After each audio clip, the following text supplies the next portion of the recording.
Hello student, आज हम कक्षा 8 विज्ञान के अध्याय 4 पदार्थ, धातु और अधातु इसके बारे में अच्छी तरह से समझेंगे। तो शुरू करते हैं।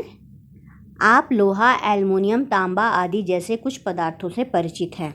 कुछ पदार्थ सारणी 4.1 में दिए गए हैं।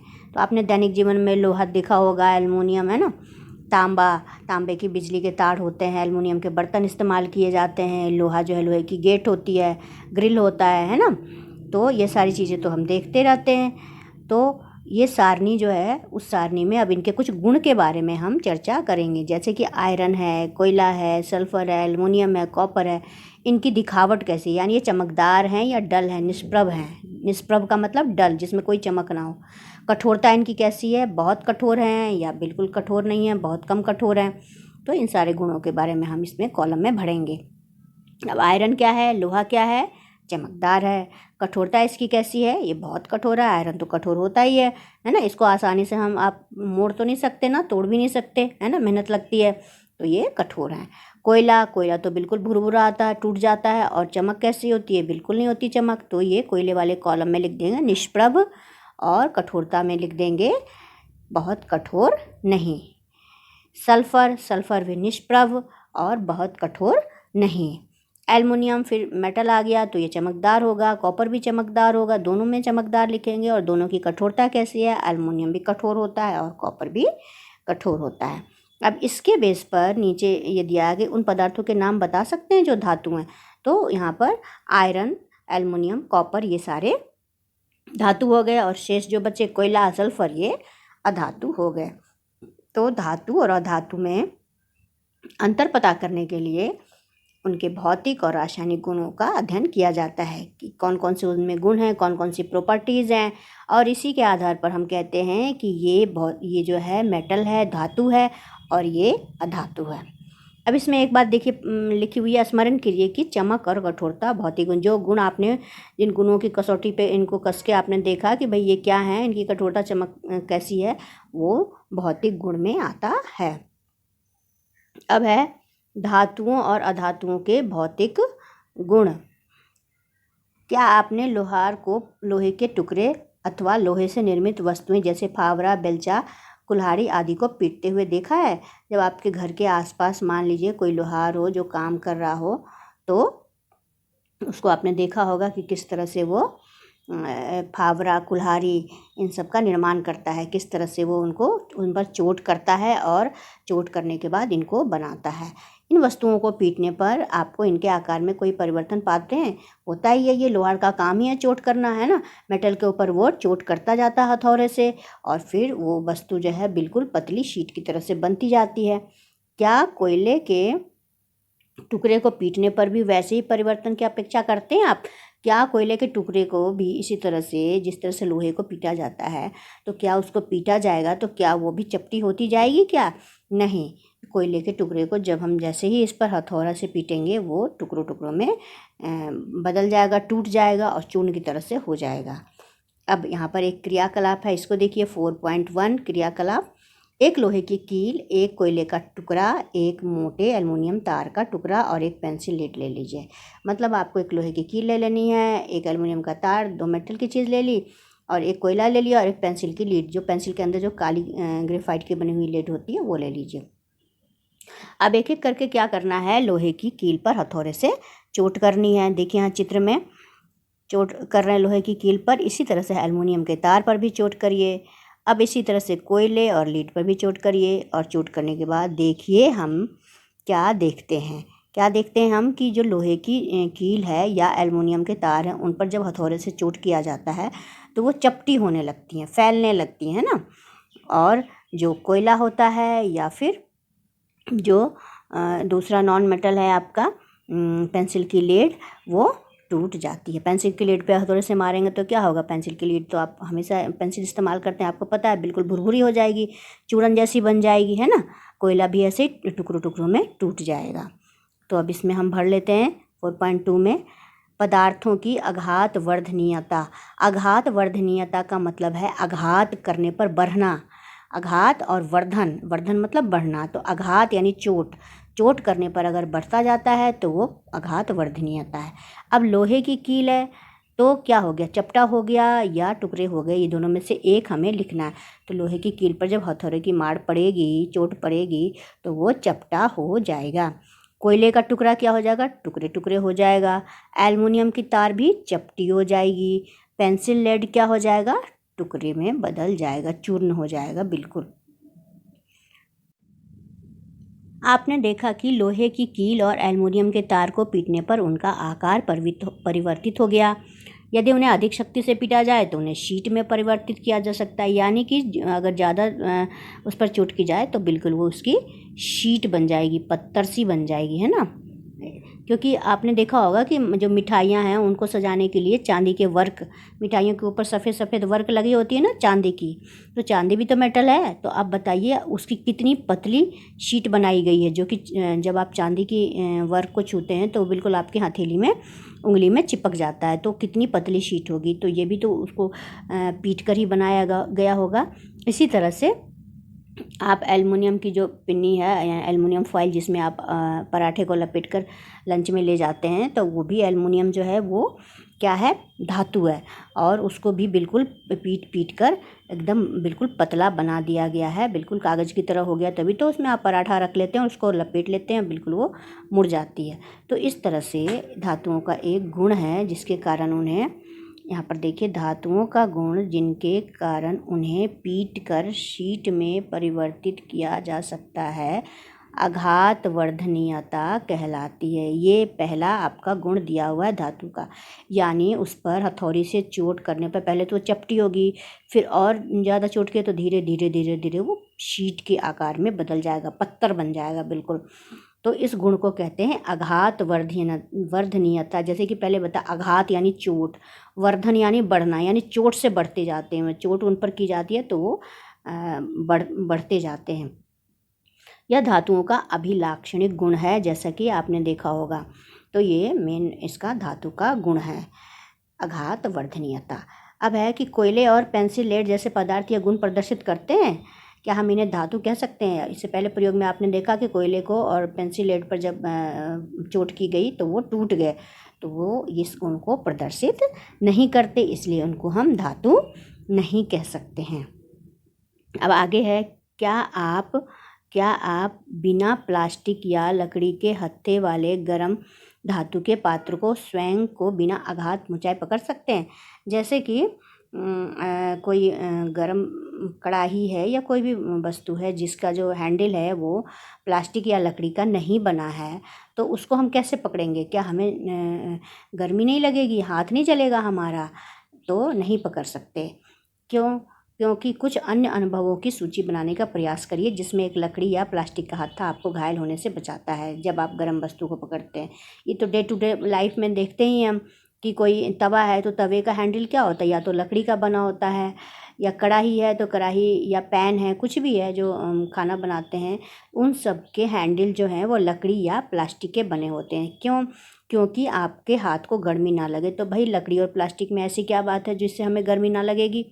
तो इसमें बात यह है कि लकड़ी या प्लास्टिक जो है वो ऊष्मा का कुचालक है, यानी वो ऊष्मा को अपने आप से गुजरने नहीं देता। इसीलिए जो भी हमारा बर्तन होता है वो गर्म होता है, क्योंकि वो धातु है तो वो गर्म हो जाता है बर्तन, लेकिन उसका हैंडल लकड़ी का या प्लास्टिक का बना है जो कि ऊष्मा का कुचालक है, इसीलिए वो गर्म नहीं होता है। पैन तो गर्म होगी, कढ़ाई है वो गर्म होगी, क्योंकि कढ़ाई धातु से बनी है, वो ऊष्मा की सुचालक होती है, इसलिए वो तो गर्म होगी, लेकिन उसका हत्था जो है लकड़ी या प्लास्टिक का बना है तो वो ऊष्मा का कुचालक है, इसलिए वो गर्म नहीं होगा और आप आसानी से बर्तन को हीट पर से उतार सकते हैं। इसी तरह से यह आपने एक विद्युत कर्मी को पेचकस से काम करते देखा होगा, उसका हत्था किस पर? पेचकस तो हम घर में भी रखते हैं, या बिजली का काम जब भी होता है इलेक्ट्रिशियन बुलाते हैं, उसके पास बहुत सारा इस तरह का पेचकस होता है जिसके बाहरी जो पोर्शन जो है वो किस चीज़ का बना होता है? प्लास्टिक का बना होता है। तो प्लास्टिक का क्यों बना हुआ होता है? क्योंकि जब भी हम बिजली का काम करेंगे तो जब हम पेचकस को पकड़ेंगे, अगर वो प्लास्टिक का नहीं बना होगा तो क्या होगा, हमें बिजली का झटका लगेगा।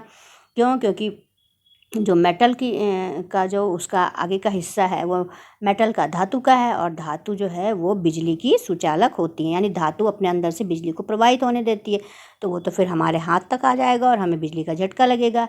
इसीलिए पेचकस के नीचे के पोर्शन में प्लास्टिक लगी होती है, ताकि ऊपर का हिस्सा तो जो काम उसका है वो बिजली का काम करेगा, लेकिन नीचे जिस हिस्से को हम पकड़ते हैं वो प्लास्टिक का बना होगा, तो वो कुचालक होगा विद्युत का, और हमें किसी तरह का झटका नहीं लगेगा। अब यहाँ देखिए एक क्रियाकलाप है, यहाँ पर याद करिए किसी वस्तु में विद्युत का प्रवाह होता है या नहीं, ये आपको छठी क्लास में बताया गया है। ये कहा जा रहा है कि ये छठी क्लास में आपको बताया गया है। जैसे कि ये आपको ये प्रयोग है। अब ये प्रयोग क्या है कि एक सेल है और सेल में तार लगी हुई है और एक बल्ब लगा हुआ है, और बीच में एक कील से इसको जोड़ा गया है। तो कील जो है वो लोहे की कील है, और लोहे की कील जो है वो धातु की है। लोहा धातु होता है, और धातु विद्युत का सुचालक होता है। इसीलिए सेल से जो इलेक्ट्रिसिटी जो है वो उसका करंट जो है वो फ्लो होता है इससे कील से, और इस तरह से विद्युत बल्ब जो है वो जल जाता है। लेकिन अगर यहाँ पर लोहे की कील की जगह पर कोई प्लास्टिक की कंघी लगा दी जाती या लकड़ी का टुकड़ा लगा दिया जाता तो क्या बल्ब जलता? नहीं, क्योंकि प्लास्टिक या लकड़ी जो है वो विद्युत का कुचालक होता है। अब देखते हैं यहाँ पर, अब हम ये सारणी 4.3 देखते हैं, पदार्थों की वैद्युत चालकता। कौन सा पदार्थ जो है विद्युत का सुचालक है, कौन सा कुचालक है, यानी कौन अपने अंदर से विद्युत को गुजरने देता है तो वो सुचालक में लिख देंगे, जो नहीं गुजरने देता है वो कुचालक में लिख देंगे। तो पहला है लोहे की छड़ या कील, तो ये क्या है? विद्युत की सुचालक है। गंधक, ये विद्युत की कुचालक है क्योंकि यह धातु में होता है। कोयला, ये विद्युत की कुचालक है क्योंकि ये भी अधातु है। तांबे की तार, ये विद्युत के सुचालक है। तांबे की तार, लोहे की छड़, ये सब तो तांबे की तार तो आपके घर में जो भी बिजली की तारें होती हैं उन सब में तांबे की तार लगी होती है, तो ये विद्युत की सुचालक है। आपने पाया कि लोहे की छड़, कील, तांबे का तार सुचालक है, जबकि गंधक, कोयला कुचालक है ना। तो सुचालक होने के कारण हमने देखा कि कील का इस्तेमाल करके हमने लाइट जला ली। उसी तरह से जो पानी गर्म करने का रॉड होता है वो भी मेटल का है, उसमें लगा हुआ होता है, उससे पानी गर्म हो जाता है। तांबे की तार का घर में इस्तेमाल होता है, लेकिन गंधक और कोयला जो है वो बिजली की कुचालक हैं। अब आप एल्युमिनियम और तांबे की तारों का उपयोग कहाँ देखते हैं? एल्युमिनियम के तार, क्या कोयले की तारें देखी हैं? निश्चित रूप से नहीं। तो एल्युमिनियम और तांबे की तार तो आपने देखा ही होगा, है ना, लेकिन कभी कोयले की तार देखी है? कोयले की तार खींची जा सकती है क्या? तो नहीं।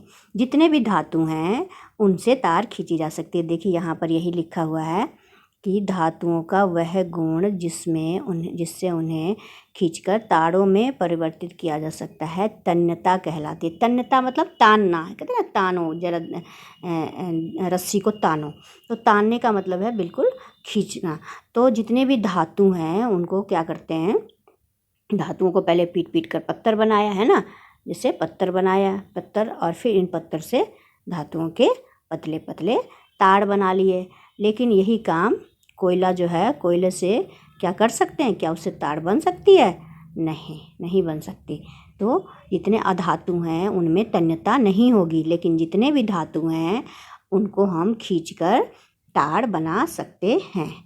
क्या आपने कभी लोहे की शीट, प्लेट, धातु का सिक्का और एक कोयले का टुकड़ा फर्श पर गिराकर उनसे उत्पन्न ध्वनि के अंतर पर ध्यान दिया है? जैसे कि आप लोहे की कोई शीट ऊपर से नीचे गिर गई तो कैसी खरखर खरची आवाज़ होगी, या फिर कोई प्लेट जो घर में हम इस्तेमाल करते हैं वो गिर गई तो उसकी आवाज़ होगी, या फिर कोई सिक्का गिर गया तो उसकी आवाज़ होगी। उसकी एक अलग सी साउंड होती है। लेकिन जो अगर कोयले का टुकड़ा फर्श पे गिरा तो उसकी क्या आवाज़ होती है? आवाज़ कुछ नहीं होती, और वो अगर होती भी है तो कुछ अलग तरह की होती है। तो इससे हमें धातु के एक और गुण का पता चलने वाला है। क्या आप उत्पन्न ध्वनियों में कोई अंतर पाते हैं? जो घर में, किचन में कई बार होता है कि हम प्लेट धोते हैं स्टील की और वो हाथ से छूटकर गिर जाती है, या कोई बर्तन गिर जाता है तो बिल्कुल झन झन झन झन झन झन की आवाज़ करके वो गिरता है। लेकिन कोयला जो है ऐसा कोयले के साथ नहीं होता। तो इसका मतलब है जो भी धातु हैं उनमें एक अलग तरह की साउंड होती है। क्या आपने मंदिर में लकड़ी की घंटियाँ देखी हैं? किसी ने भी देखी है मंदिर में लकड़ी की घंटियाँ होती हैं? नहीं। क्यों नहीं होती? क्योंकि लकड़ी में उस तरह की आवाज़ करने का गुण नहीं होता। धातुओं से बनी वस्तुओं को जब कठोर सतह से टकराया जाता है तो एक निनाद ध्वनि रिंगिंग साउंड होती है। जैसे रिंग बजती है ना, उस तरह से रिंगिंग साउंड उत्पन्न होती है। जैसे कि आपके पास दो समान दिखने वाले डब्बे हैं, एक लकड़ी से बना हुआ डब्बा है, दूसरा धातु कोई भी मेटल से बना हुआ है, और दोनों पर अगर हम चोट करें तो हम बिना देखे भी बता सकते हैं कि धातु का कौन सा बना, क्योंकि धातु जो है एक निनाद ध्वनि या रिंगिंग साउंड पैदा करता है, इसलिए धातु को ध्वनिक भी कहते हैं। देखिए ये भी बहुत ही इम्पोर्टेंट है। धातु गायन ध्वनियाँ उत्पन्न करते हैं, अतः वे ध्वनिक कहलाते हैं। धातुओं के अलावा अन्य पदार्थ ध्वनिक नहीं होते। तो एक और गुण ये हो गया, पहला तो ये हो गया कि उनको पीट कर पत्थर बनाया जा सकता है, वो आघातवर्ध होते हैं। दूसरा आपने देखा कि उनसे तार खींचे जा सकते हैं। तीसरा है कि वो ध्वनिक होते हैं, यानी उनको चोट करने पर उनसे एक अलग तरह की रिंगिंग ध्वनि निकलती है, निनाद ध्वनि निकलती है। तो ये भी धातु का प्रमुख गुण है। लेकिन जो अधातु होते हैं उनमें इस तरह का कोई गुण नहीं होता। उक्त क्रियाकलाप करने के पश्चात हम इसकी समरी है एक तरह से कि धातु के क्या क्या गुण हैं। देखिए यहाँ पर इसको याद रखना है आपको कि धातु जो होते हैं वो कठोर होते हैं, चमकीले होते हैं। कठोर यानी हार्ड होते हैं, उनको आसानी से मोड़ नहीं सकते, उनको तोड़ नहीं सकते। चमकीले, उनमें एक शाइनिंग होती है, एक चमक होती है। आघातवर्ध होते हैं, यानी आघात करने पर, चोट करने पर बढ़ते हैं वो, और उनसे हम पत्थर बनाते हैं, शीट बना लेते हैं। तन्य होते हैं, तन्य यानी उनके तार खींचे जा सकते हैं। आघातवर्ध होते हैं, तन्य होते हैं। ध्वनिक यानी उनसे उनके चोट करने पर, उन पर चोट करने पर गायन ध्वनियाँ उत्पन्न करते हैं। और ऊष्मा और विद्युत के सुचालक होते हैं। ऊष्मा के सुचालक होते हैं, तभी तो आपके किचन में सारे बर्तन जो होते हैं वो कुकर से लेकर कढ़ाई, तवा, सब कुछ मेटल का ही, धातु का ही बना होता है, क्योंकि वो ऊष्मा के सुचालक होते हैं। नीचे फ्लेम जल रहा है चूल्हे पर और ऊपर का बर्तन जो है वो गर्म हो जाता है, फिर आपस में कुकिंग करते हैं, खाना बनाते हैं। इसी तरह से वो विद्युत के भी सुचालक होते हैं। आप रॉड से पानी गर्म करते हैं, बिजली की तारें जो हैं उन सब में धातु का इस्तेमाल होता है। तो ये इस तरह से ये इनके सारे इम्पोर्टेंट गुण हो गए। अब है कि धातु कौन कौन से, उदाहरण देखिए, जैसे आयरन, कॉपर, ये देखिए iron, copper, aluminium, calcium, magnesium, अनेक सारे धातु यहाँ इनके कुछ उदाहरण दिए गए जिनके नाम आपको याद रखने हैं। इसके विपरीत कोयले और सल्फर जैसे पदार्थ नरम हैं तथा दिखने में मलिन है। अब जो अधातु हैं उनका गुण दिया हुआ है कि ये दिखने में चमकीले नहीं लगते हैं। ये कैसे होते हैं? तो एक तो ये नरम होते हैं, मतलब जहाँ वो कठोर होते हैं वहाँ ये नरम यानी मुलायम होते हैं। दिखने में चमकीले नहीं बल्कि मलिन होते हैं, कोई इनमें आभा नहीं होती, कोई चमक नहीं होती। हथौड़े की हल्की चोट से टूटकर चूरा हो जाते हैं, भंगुर होते हैं, मतलब एक हथौड़ा पड़ा तो बिल्कुल टुकड़ों टुकड़ों में बट गए। ध्वनिक नहीं होते हैं, कोई उनमें अच्छी ध्वनि नहीं निकलती है चोट करने पर। और ऊष्मा और विद्युत के कुचालक हैं, ना तो वो ऊष्मा को प्रवाहित करते हैं, है ना, जैसे कि कोयला है तो कोयला है, या फिर और भी दूसरे नॉन मेटल हैं तो ऊष्मा और ये विद्युत के कुचालक होते हैं। लकड़ी है तो ये लकड़ी को भी ऊपर का उदाहरण दिया हुआ था, इसीलिए हम हैंडल वगैरह जो होता है वो लकड़ी से बनाते हैं।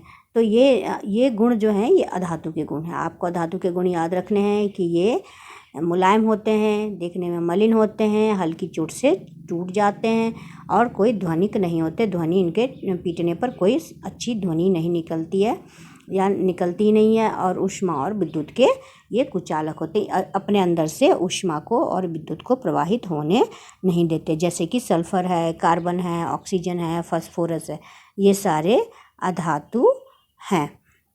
तो इस तरह से धातु अधातु का अंतर आपको समझ में आ गया।